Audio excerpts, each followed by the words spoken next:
Online BSc physics में आप सभी का स्वागत है। पेपर चल रहा है केमिस्ट्री का और इसमें चैप्टर चल रहा है रासायनिक बल गतिकी। और इसमें आप नेक्स्ट हेडिंग लगाओ सक्रिय द्रव्यमान का नियम।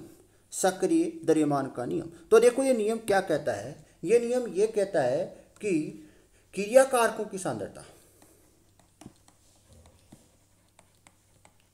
क्रिया कारकों की सांद्रता का गुणनफल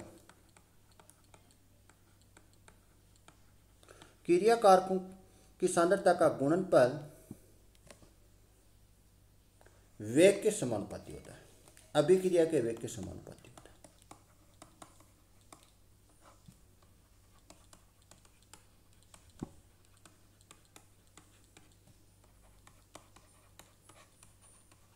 ये नियम क्या कहता है?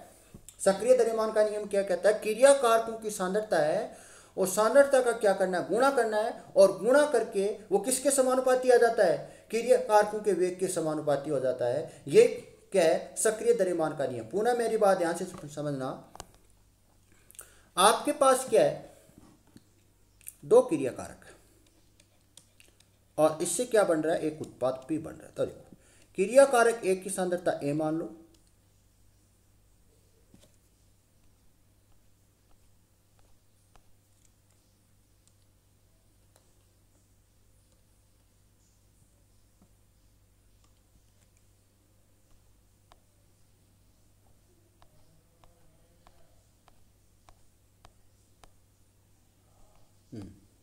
देखो आपके पास दो क्रिया कारक है, क्रिया कारक A और क्रिया कारक क्या है? B। और दोनों से क्या मिल रहा है? एक उत्पाद P मिल रहा है। तो देखो क्रिया कारक A की सांद्रता A है और क्रिया कारक B की सांद्रता B है। तो देखो दोनों का क्या कर दूं मैं? गुणा कर दूं। दोनों का क्या कर दूं? गुणा कर दूं। तो दोनों का जो गुणा है वो किसके समानुपाती आ जाता है? वेग के समानुपाती आ जाता है। किसके समानुपाती आ जाता है? वेग के समानुपाती आ जाता है। ये क्या होता है? सक्रिय द्रव्यमान का नियम होता है। तो इसमें यही चीज लिखी हुई है, ध्यान से देखना। किसी भी रासायनिक अभिक्रिया का वेग सदैव क्रिया कारकों की सांद्रता के गुणनफल के क्या होता है? समानुपाती होता है। ये क्या होता है? सक्रिय द्रव्यमान का नियम होता है। जैसे यहाँ पर क्रिया कारक क्या है? A है और क्रिया कारक B है। इससे क्या बन रहा है? उत्पाद P बन रहा है। क्या बन रहा है? उत्पाद P बन रहा है। और ये क्या है? क्रिया कारक। तो दोनों क्रिया कारकों की आप सांद्रता का क्या कर दो? गुणाफल कर दो। देखो क्रिया कारक A की सांद्रता और क्रिया कारक B की सांद्रता का क्या हो रहा है? यहाँ पर गुणा हो रहा है और गुणा होके क्या हो रहा है? समानुपाती हो रहा है। किसके समानुपाती हो रहा है? वेग के समानुपाती हो रहा है। अभिक्रिया के वेग के समानुपाती हो रहा है। तो नेक्स्ट देखो यहाँ पर समानुपाती का चिन्ह हटने पर यहाँ पर क्या आ जाता है? समानुपाती नियतांक आ जाता है। क्या आ जाता है? समानुपाती नियतांक आ जाता है। और इस समानुपाती नियतांक को क्या बोलते हैं? वेग स्थिरांक बोलते हैं। क्या बोलते हैं? वेग स्थिरांक बोलते हैं। क्या बोलते हैं? वेग स्थिरांक बोलते हैं। जिसको मैं किससे लिख दूं? कैपिटल के से लिख दूं। कैसे लिख दूं? कैपिटल के से लिख दूं। तो यहाँ पर देखो D x upon D T बराबर के एक की सांद्रता और बी की सांद्रता, मतलब क्रिया कारक एक की सांद्रता और क्रिया कारक बी की सांद्रता। यहाँ तक आपको किसी प्रकार की दिक्कत नहीं होनी चाहिए। अब देखो अगर क्रिया कारक आपको दे रखा है और उसके गुणांक दे रखे, क्रिया कारक आपको दे रखे और उसका आपको क्या दे रखे हैं? साथ में गुणांक दे रखे हैं। तो यहाँ पर अभिक्रिया का वेग किस प्रकार से लिखोगे आप? तो यहाँ पर आप अभिक्रिया का वेग किस प्रकार से लिखोगे? पुनः मेरी बात ध्यान से सुनना। आपको क्या दे रखा है?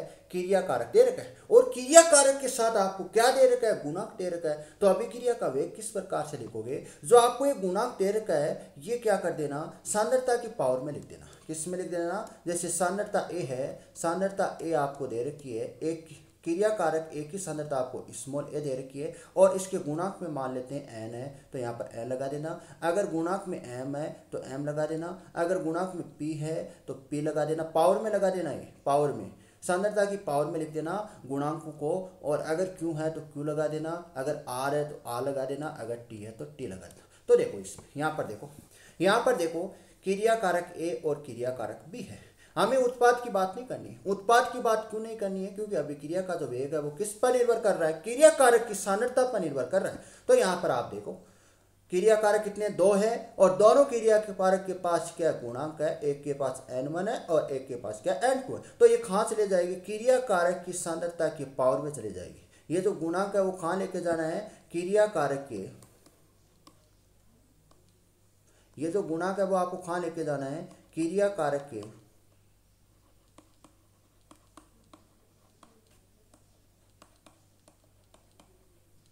सांद्रता के घात पर ले जाना है, घात पर आपको लिखना है। तो देखो इस प्रकार से ये क्रिया कारक ए है और क्रिया कारक ए की सांद्रता ये है, और इस पर क्या गुणांक n1 है, तो मैंने क्या कर दिया, पावर में लगा दी, मतलब घात में लगा दी। ये क्रिया कारक बी है और क्रिया कारक बी की सांद्रता कितनी मान लेते हैं, कैपिटल बी मान लेते हैं, और इस पर क्या इसके पास क्या गुणांक है, और गुणांक कहाँ पर लगा दो आप, घात में लगा दो।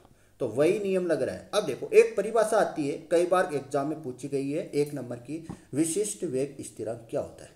विशिष्ट वेग स्थिरांक क्या होता है, इसमें क्या होता है, जो किसी भी जो अभिक्रिया होती है उसमें जो क्रिया कारक की सांद्रता क्या होती है, इकाई ले लें। क्रिया कारक की सांद्रता क्या ले लें हम, इकाई ले लें। इकाई का मतलब होता है यहाँ पर परिमाण 1 ले लें, क्या ले लें, परिमाण 1 का मतलब होता है मात्रा 1 ले लें, क्या ले लें, मतलब सांद्रता कितनी ले लें आप, 1 ले लें। क्रिया कारक की सांद्रता अगर 1 हो तो वो क्या कहलाती है, विशिष्ट वेग स्थिरांक कहलाता है। अगर क्रिया कारक की सांद्रता कितनी हो, 1 हो, तो वही क्या कहलाता है, विशिष्ट वेग स्थिरांक कहलाता है। तो यही चीज यहाँ पर लिखी हुई है, ध्यान से देखना। यदि किसी अभिक्रिया में सभी क्रिया कारकों की सांद्रता क्या ले ले, इकाई ले ली जाए, तो उस अभिक्रिया का जो वेग होगा वह वेग क्या कहलाता है, वेग स्थिरांक कहलाता है। क्या कहलाता है, वेग स्थिरांक कहलाता है। तो देखो वेग स्थिरांक का मात्रक की बात करते हैं। नेक्स्ट हेडिंग लगा लो छोटी सी, वेग स्थिरांक का मात्रक, वेग स्थिरांक का मात्रक। नेक्स्ट हेडिंग छोटी सी हेडिंग लगाना, वेग स्थिरांक का मात्रक। टॉपिक ये चल रहा है, सक्रिय द्रव्यमान का नियम, टॉपिक ये चल रहा है, इसी में आपको हेडिंग लगानी, वेग स्थिरांक का मात्रक। तो देखो वेग स्थिरांक का मात्रक है, हम किसकी बात करेंगे, यहाँ पर क्रिया कारक की बात करेंगे। किसकी बात करेंगे, क्रिया कारक की बात करेंगे। देखो यहाँ पर क्रिया कारक ए है, क्रिया कारक बी है और क्रिया कारक सी है। तीनों के पास क्या है, गुणांक है। तो ये गुणांक आपको कहाँ लगाने, पावर में लगाने। कहाँ पर लगाने, पावर में लगाने। तो देखो मैंने यहाँ पर पावर में लगा दिया, यहाँ पर मैंने क्या किया, पावर में लगा दिया, और फिर मैंने क्या किया, समानुपाती का चिन्ह हटा दिया है, और यहाँ पर क्या आ गया, एक नियतांक आ गया, उसको बोला है मैंने वेग स्थिरांक। क्या बोला गया है, वेग स्थिरांक बोला गया है, वेग स्थिरांक बोला गया। अब देखो यहाँ तक आपको किसी प्रकार की दिक्कत नहीं आनी चाहिए, यहाँ तक आपको किसी प्रकार की दिक्कत नहीं आनी चाहिए। अब देखो यहाँ पर dx/dt है, ये तो क्या है, समय में परिवर्तन, समय में परिवर्तन, और ये क्या है, सांद्रता में परिवर्तन। क्या है, सांद्रता में परिवर्तन। मतलब इसका तो मात्रा क्या होगी, सांद्रता होगी, इसकी तो मात्रा क्या होगी, सांद्रता होगी, और नीचे वाला का जो मात्रक होगा वो क्या होगा, समय होगा। आपको यहाँ तक किसी प्रकार की दिक्कत नहीं होनी चाहिए। यहाँ पर dx/dt आ रहा है, dx का मतलब होता है सांद्रता में परिवर्तन और dt का मतलब होता है समय में परिवर्तन। तो इसको मात्रक के रूप में लिख सकते हैं सांद्रता। क्या लिख सकते हैं, सांद्रता। और सांद्रता को बड़े कोष्टक में लिखना, आपको ध्यान में रखना है। कई बार आप इस कोष्टक में मत लिख देना, इस कोष्टक में मत लिख देना, गलत हो जाएगी ये बात। और समय को आपको dt क्या है, समय, समय में परिवर्तन आपको समय, इसको बड़े कोष्टक में लिखने की जरूरत नहीं है, केवल आपको सांद्रता को क्या लिखना, बड़े कोष्टक में लिखना। तो देखो यहाँ पर, देखो यहाँ पर आपको क्या नजर आ रहा है, dx नजर आ रहा है। dx का मतलब क्या है, यहाँ पर dx का मतलब है सांद्रता में परिवर्तन। तो सांद्रता में परिवर्तन, तो मैंने यहाँ पर क्या लगा दिया, इसका मात्रक सांद्रता लगा। dt का मतलब क्या है, dt का मतलब है समय में परिवर्तन, मतलब इसका मात्र क्या होगा, समय होगा। यहाँ तक आपको दिक्कत। यहाँ पर एक क्या है, एक की सांद्रता है, तो देखो मैंने सांद्रता लिख दी। बी क्या है, बी की सांद्रता, तो बी की सांद्रता। सी क्या है यहाँ पर, सांद्रता, तो मैंने सांद्रता लिखा। अब आपको क्या नजर आ रहा है, देखो हमें क्या निकालना है, वेग स्थिरांक का मात्रक निकालना है, इसका हमें मात्रक निकालना है। तो इसका मात्रक निकालना है, तो ये आपको ये जो टर्म पूरी नजर आ रही है, इस टर्म को मैंने क्या करना है, इस टर्म को इधर भेजना है, किधर भेजना है, इधर भेजना है। तो इसके बट्टे में आ जाएगी, यहाँ पर आ जाएगी पूरी की पूरी। देखो ये सांद्रता ऊपर है, देखो यहाँ पर कोई पावर नहीं है तो मैं 1 लगा देता हूँ, कोई दिक्कत नहीं होनी चाहिए। और जो ये जो सारी की सारी टर्म किधर आ जाएगी, इधर बट्टे में आ जाएगी यहाँ पर। तो देखो यहाँ पर बट्टे में आ जाएगी, और ये आपके पास एक समय है वो यहाँ पर है, ये समय इधर है, देखो यहाँ पर समय है, तो ये मैंने क्या किया, यहाँ पर लास्ट में लिखा। अब देखो, अब यहाँ पर एक मैथमेटिक्स का कॉन्सेप्ट आता है। देखो यहाँ पर मैथमेटिक्स का कॉन्सेप्ट ये कहता है कि आधार सेम होने पर, देखो आधार सेम होने पर इस प्रकार से, देखो आपको तीन राशि है, तीनों राशि समान है, मतलब तीनों क्या आ रही है, गुणा में आ रही है, मतलब तीनों के आधार सेम है। आधार सेम होने पर घातें जुड़ जाती है। इस प्रकार से आधार सेम होने पर क्या जुड़ जाती है, घातें जुड़ जाती है। इसी प्रकार से देखो बी का स्क्वायर प्लस बी की पावर एम प्लस बी की पावर एम, तो यहाँ पर क्या जुड़ जाएगी,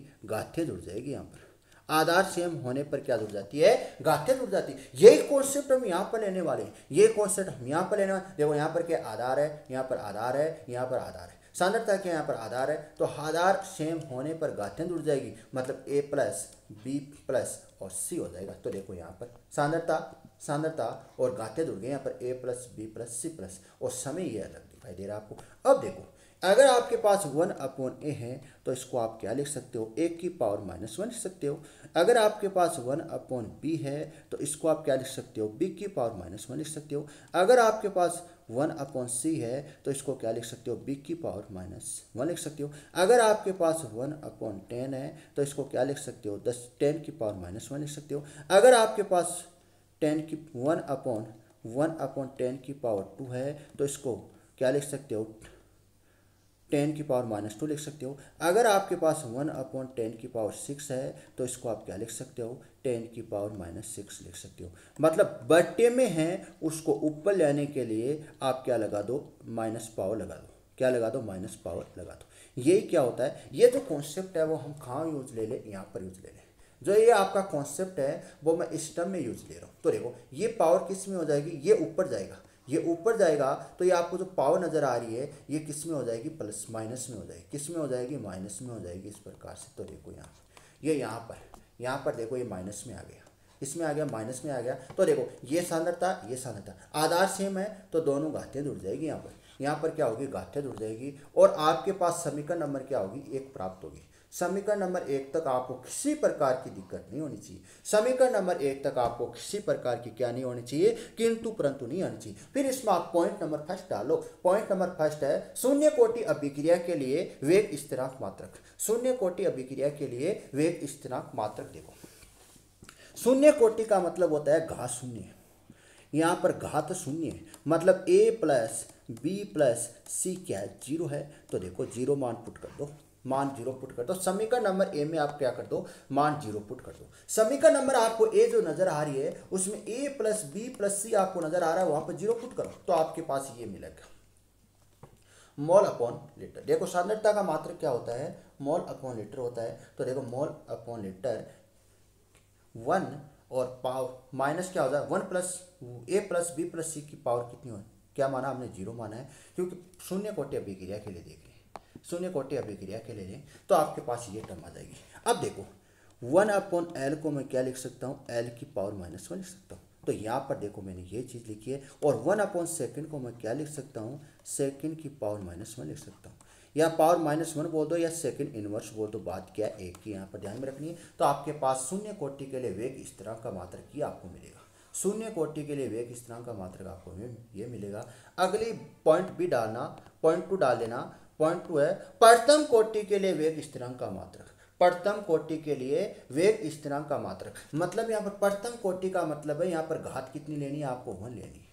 घात आपको क्या लेनी है, 1 लेनी है, मतलब a प्लस बी प्लस सी की घात कितनी लेनी है, आपको 1 लेनी है। तो समीकरण ए से देखो, समीकरण ए से आप देखो, समीकरण ए में क्या कर देना, 1 प्लस बी प्लस सी आपको घात नजर आ रही है, उसके स्थान पर आप 1 रखो तो 1 क्या हो जाएगा, 0 हो जाएगा। किसी भी घात क्या हो, कोई भी राशि हो उसकी पावर क्या हो, 0, तो उसका मान कितना होता है, 1 होता है। इसी प्रकार से देखो कि कोई भी राशि है उसकी पावर क्या 0 है तो उसका मान कितना होता है, 1 होता है। कोई भी आपके पास कोई राशि है और उसकी पावर कितनी है, 0 है, तो उसका मान कितना होता है, 1 होता है। तो ये कॉन्सेप्ट कहाँ लगा लो, आप यहाँ पर लगा लो, तो आपको क्या आ जाएगा, केक का जो मात्रक आ जाएगा वो क्या आ जाएगा, यहाँ पर प्रथम कोटि के लिए वेग स्थिरांक का मात्रक क्या आ जाएगा, सेकंड इनवर्स आ जाएगा। क्या आ जाएगा, सेकंड इनवर्स आ जाएगा।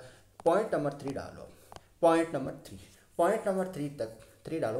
द्वितीय कोटि की अभिक्रिया के लिए, द्वितीय कोटि अभिक्रिया के लिए वेग स्थिरांक आपको निकालना है। आपको क्या निकालना है, द्वितीय कोटि लेनी है। द्वितीय कोटि का मतलब घात कितनी लेनी है, 2 लेनी है। मतलब आपको क्या लेना है, a प्लस बी प्लस सी बराबर आपको क्या लेना है, 2 लेना है। ए प्लस बी प्लस सी आपको क्या लेना है, 2 लेना है। तो यहाँ पर देखो समीकरण ए से देखो आप, समीकरण ए पे यहाँ पर क्या रख देना है, 2 रख देना है। तो माइनस पावर क्या आ रही है, 1 आ रही है। ध्यान से देखना, माइनस पावर क्या आ रही है, 1 आ रही है। तो इसका मतलब है मोल अपॉन लीटर है। तो देखो मोल के ऊपर क्या आ जाएगी, माइनस पावर 1 आ जाएगी, और लीटर के ऊपर क्या आ जाएगी, माइनस पावर 1 आ जाएगी। और 1 अपॉन क्या सेकेंड है। तो देखो यहाँ पर देखो मोल इनवर्स, और ये ऊपर जाते हैं किसकी हो जाएगी, प्लस का हो जाएगा। किसका हो जाएगा, प्लस का हो जाएगा। ये ऊपर जाते हैं, मतलब यहाँ पर लिखा हुआ है 10 की पावर -2, ये ऊपर जाते हैं किसकी हो जाएगी, प्लस में आ जाएगा। किस में आ जाएगा, प्लस। ये आपको कॉन्सेप्ट आना चाहिए, इस प्रकार के मैथ के आपको कॉन्सेप्ट आने चाहिए। तो हमारे पास प्रथम कोटि के लिए वेग स्थिरांक का मात्रक क्या मिलना चाहिए, मोल इनवर्स लीटर और सेकेंड इनवर्स मिल रहा है। क्या मिल रहा है, mole inverse litre second inverse आपको मिल रहा है। नेक्स्ट हेडिंग लगा लेना, अगली नेक्स्ट हेडिंग है अभिक्रिया का वेग। अभिक्रिया का वेग, छोटे से हेडिंग लगाओ, अभिक्रिया का वेग। देखो अभिक्रिया का वेग यहाँ पर 3 प्रकार के पढ़ेंगे। पहला पढ़ेंगे प्रारंभिक वेग, दूसरा पढ़ेंगे ताक्षणिक वेग, और तीसरा पढ़ेंगे औसत वेग। तो देखो प्रारंभिक वेग का मतलब है अभिक्रिया का जब वेग स्टार्ट होती है, अभिक्रिया जब प्रारंभ होने पर, अभिक्रिया प्रारंभ होती है तो वो क्या कहलाता है, अभिक्रिया का प्रारंभिक वेग कहलाता है।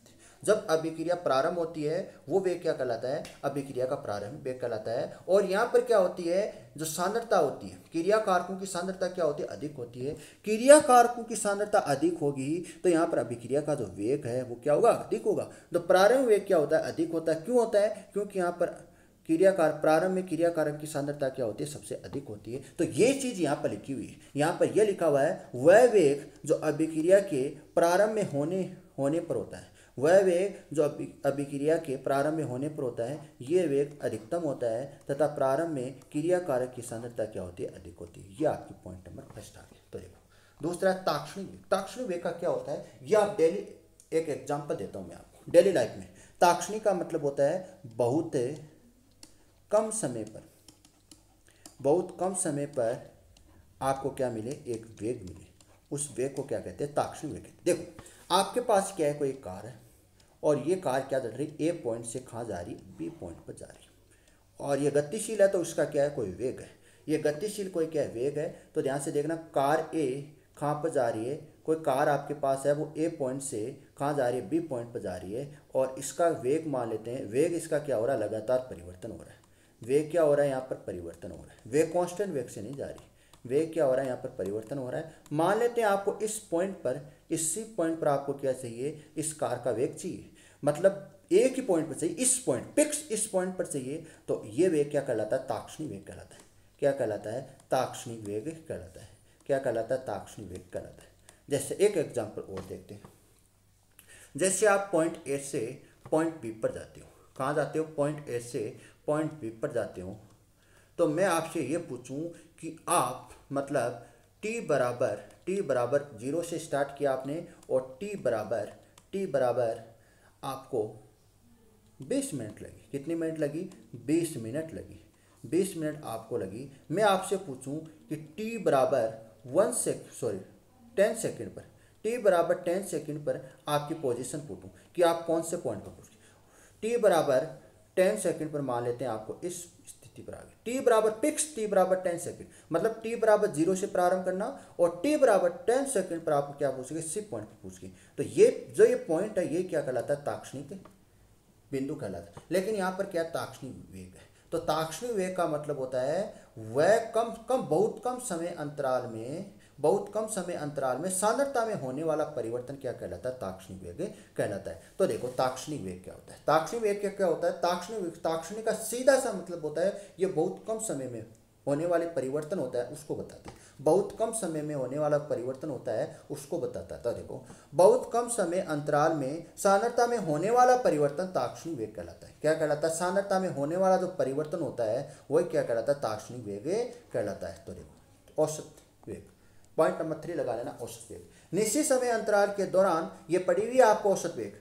औसत वेग का मतलब होता है, आपने अभिक्रिया का जो वेग की परिभाषा पढ़ी है वही क्या होता है, औसत वेग होता है, टोटल वेग होता है, कुल वेग होता है। तो देखो निश्चित समय अंतराल के दौरान सांद्रता में होने वाला जो परिवर्तन है, निश्चित समय अंतराल है और उसमें क्या हो रहा है, सांद्रता में परिवर्तन हो रहा है, तथा परिवर्तन में लगा समय का जो अनुपात होता है वही क्या कहलाता है, औसत वेग कहलाता है। क्या कहलाता है? औसत वेग कहलाता है। तो औसत वेग का सीधा सा मतलब है निश्चित समय अंतराल के दौरान सांद्रता में होने वाला परिवर्तन तथा परिवर्तन में जो लगा समय, दोनों का अनुपात कर दे तो आपको क्या मिल जाएगा? औसत वेग मिल जाएगा। एक छोटी सी हेडिंग और लगा लेना, अभिक्रिया वेग के आधार पर अभिक्रिया का वर्गीकरण। अभिक्रिया वेग के आधार पर अभिक्रिया का वर्गीकरण। तो देखो पहले लगाओ तीव्र गति। तीव्र का मतलब बहुत कम समय में अभिक्रिया पूरी हो जाना, संपन्न हो जाना। मतलब तीव्र का मतलब बहुत कम समय में क्या हो जाना? अभिक्रिया है वो कंप्लीट हो जाना। तो देखो इस अभिक्रिया का वेग बहुत अधिक होता है, जिससे अभिक्रिया बहुत कम समय में क्या हो जाती है? संपन्न हो जाती है। अभिक्रिया बहुत कम समय में संपन्न तभी होगी जब अभिक्रिया का वेग क्या होगा? बहुत अधिक होगा। अगर अभिक्रिया का वेग बहुत अधिक है तो अभिक्रिया जल्दी समाप्त होगी। तो ये इस अभिक्रिया को क्या बोलते हैं? तीव्र अभिक्रिया बोलते हैं। उदाहरण देखो, आयनिक अभिक्रिया, आयनिक अभिक्रिया और उदासीन अभिक्रिया और अम्ल व क्षार अभिक्रिया। दूसरी लिखो मंद अभिक्रिया। मंद का मतलब धीरे, मंद का मतलब धीरे। ये अभिक्रिया सहसंयोजक यौगिक में पाई जाती है। यह अभिक्रिया कहाँ पाई जाती है? सहसंयोजक यौगिक में पाई जाती है। एग्जाम्पल देखो, दूध का दही बनना, फलों का पकना, फलों का पकना। एक लास्ट है, तीसरी नंबर लगाओ, अतिमंद अभिक्रिया। अतिमंद अभिक्रिया, अतिमंद अभिक्रिया। देखो इन अभिक्रिया का वेग बहुत ही कम होता है। अति का मतलब बहुत ही कम, अति का मतलब होता है बहुत ही कम। इन अभिक्रिया का वेग बहुत कम होता है तथा वेग कम होने के कारण इन अभिक्रिया को पूरा होने में अधिक समय लगता है। अधिक नहीं, बहुत ही अधिक समय लगता है। जैसे लोहे पर जंग लगना, लोहे पर जंग लगना, लोहे पर जंग लगना, ये बहुत समय लगता है। इस पर क्या लगता है? लोहे पर जंग लगने में बहुत समय लगता है। अगली हेडिंग लगाओ, अभिक्रिया को वेग को प्रभावित करने वाले कारक। अभिक्रिया वेग को प्रभावित करने वाले कारक, पहला है ताप। पहला लगा लो ताप, ये हम नेक्स्ट क्लास में पढ़ेंगे। अभिक्रिया को वेग को प्रभावित करने वाले कारक नेक्स्ट क्लास में पढ़ेंगे।